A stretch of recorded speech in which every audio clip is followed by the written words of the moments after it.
प्रदेश सरकार भले ही बेहतर शिक्षा, बेहतर स्वास्थ्य सहित अन्य सुविधाएं प्रदेश की जनता को मुहैया कराने का दावा कर रही हो, लेकिन वर्तमान में इन सारे दावों की जमीनी हकीकत खोखली ही दिखाई दे रही है। जिले के दूरस्थ आदिवासी अंचलों की बात छोड़ें तो जिला मुख्यालय से लगे 50 किलोमीटर के दायरे में ही शासकीय स्कूल बिना शिक्षकों के ही संचालित हो रहे हैं। बालाघाट जनपद पंचायत के अंतर्गत समनापुर संकुल के प्राथमिक शाला हिरमू टोला स्कूल में वैसे तो शिक्षक पदस्थ हैं, लेकिन शिक्षकों की लापरवाही के चलते ही स्कूली विद्यार्थियों का भविष्य अंधकारमय नजर आ रहा है।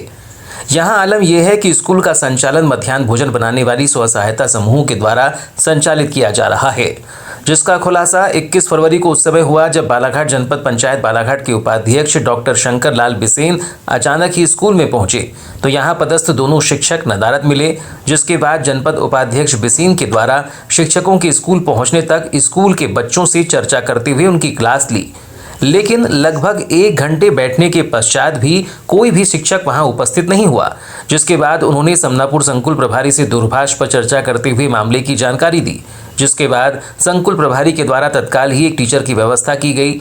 ऐसी स्थिति को देखते हुए उन्होंने ग्रामीण पालक संघ के अध्यक्ष को बुलाया, उनके साथ बैठकर चर्चा की। चर्चा के दौरान पालक शिक्षक संघ के अध्यक्ष हिरमू सिंह ने बताया कि स्कूल में 2 शिक्षक पदस्थ हैं जो कि बाहर से आते हैं, जो कि लगभग 12 से 1 बजे तक स्कूल पहुंचते हैं। उन्होंने बताया कि स्कूल में पहुंचने के बाद भी शिक्षक मोबाइल में व्यस्त रहते हैं, ऐसे में स्कूल में बच्चों की पढ़ाई नहीं हो पाती। 11-12 बजे तक आते हैं, अभी तो आए नहीं सर। अभी तक 11 बज गया अभी तो। अभी जनपद के उपाध्यक्ष भी आए हुए हैं यहाँ पे। हाँ, लेकिन यहाँ पे अभी तक टीचर नहीं पहुँचे। तो क्या इनके ऊपर कार्रवाई होना चाहिए कि नहीं होना चाहिए? सर होना चाहिए, कार्रवाई होना चाहिए सर। और क्या है, पढ़ाई भी अच्छे से होते नहीं। अच्छा, अभी आएंगे वो लोग 2 घंटा तो उनको ऐसे मोबाइल में लगाएगा उनको।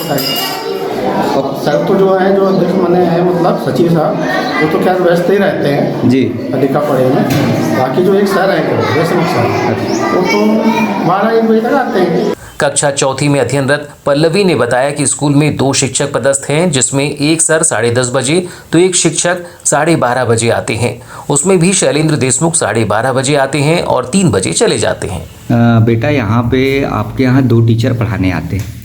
सर। तो दोनों टीचर अभी तक नहीं आए हैं, तो प्रतिदिन कितने बजे आते हैं बेटा? एक सर 10:30 बजे, एक सर 12:30 बजे। तो सर कौन से सर 10:30 बजे आते हैं बेटा? पटले सर। और कौन से सर 12:30 बजे आते हैं? देशमुख। और बेटा कितने बजे आपकी छुट्टी होती है? 4:30 बजे। तो 4:30 बजे तक टीचर में कौन कौन से टीचर रहते हैं, कौन से नहीं रहते? पटले सर रहते हैं, देशमुख सर नहीं रहते। कितने बजे चले जाते हैं बेटा? देशमुख सर 3 बजे चले जाते हैं। इधर शिक्षकों के नादाद रहने के चलते जनपद पंचायत अध्यक्ष के द्वारा पालक शिक्षक संघ के अध्यक्ष के साथ मिलकर पंचनामा बनाया गया, जिसके बाद इसकी जानकारी संकुल प्राचार्य को सौंपी गई है।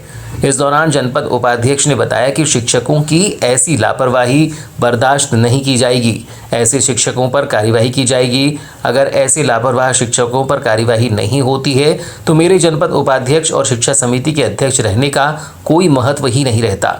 अगर जल्दी ही शिक्षकों पर कार्यवाही नहीं होती है तो वह तत्काल ही अपने दोनों पदों से इस्तीफा दे देंगे। निश्चित तौर पर सही बात है। अभी जो है हम लोग भी यहाँ पर उपस्थित है, मीडिया का सारा अमला यहाँ पर उपस्थित है। अभी 11 बज चुके हैं वर्तमान में, और अभी तक के यहाँ पर कोई टीचर नहीं, सब टीचर नदारद है। और यहाँ जैसे कि बच्चों से पूछा गया तो बच्चों ने बताया कि यहाँ पे 2 टीचर जो है डेली पढ़ाने के लिए आते हैं, जिसमें एक पटले साहब है और एक जो है देशमुख साहब। तो पटले साहब जो है 10:30 बजे आ जाते हैं, ये बच्चों के द्वारा बताया गया। और जो देशमुख साहब हैं वो प्रतिदिन 12 के पहले नहीं आता है, ऐसे भी बच्चों ने यहाँ पर बताया।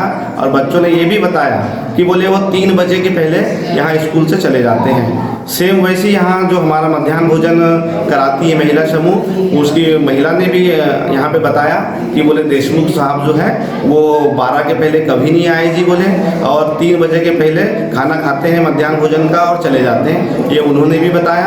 और जब यहाँ पर टीचर नहीं पाए गए तो मैंने संकुल प्राचार्य समनापुर बांगरे मैडम से चर्चा की, और बांगरे मैडम ने जो है मगधरा से एक टीचर की व्यवस्था यहाँ पर जो है उन्होंने कराई। वो टीचर अभी जस्ट पहुँचे हुए। ऐसे टीचर के ऊपर में जरूरी कानूनी कार्रवाई होनी चाहिए, क्योंकि गांव वाले भी चाहते हैं और जो नियमित रूप से टीचर नहीं आ रहे हैं, अपनी जो है दायित्व का निर्वहन ईमानदारी से नहीं कर रहे हैं, ऐसे टीचरों के ऊपर में निश्चित तौर पे कार्रवाई होनी चाहिए। और मैं भी शासन प्रशासन से मांग करता हूं कि ऐसे टीचर के ऊपर जल्द से जल्द कार्रवाई हो, और अगर कार्रवाई नहीं होती है तो मैं अपना शिक्षा समिति का सभापति होने का और जनपद उपाध्यक्ष होने का जो दायित्व है, जो मेरे नियम में है, मेरे दायित्व में जो पाया गया है, अगर ऐसा नहीं होता है तो मैं अपना इस्तीफा पत्र हमारे इस प्रदेश के शिक्षा मंत्री जी के पास में मैं सौंपने के लिए खुद स्वयं जाऊँगा।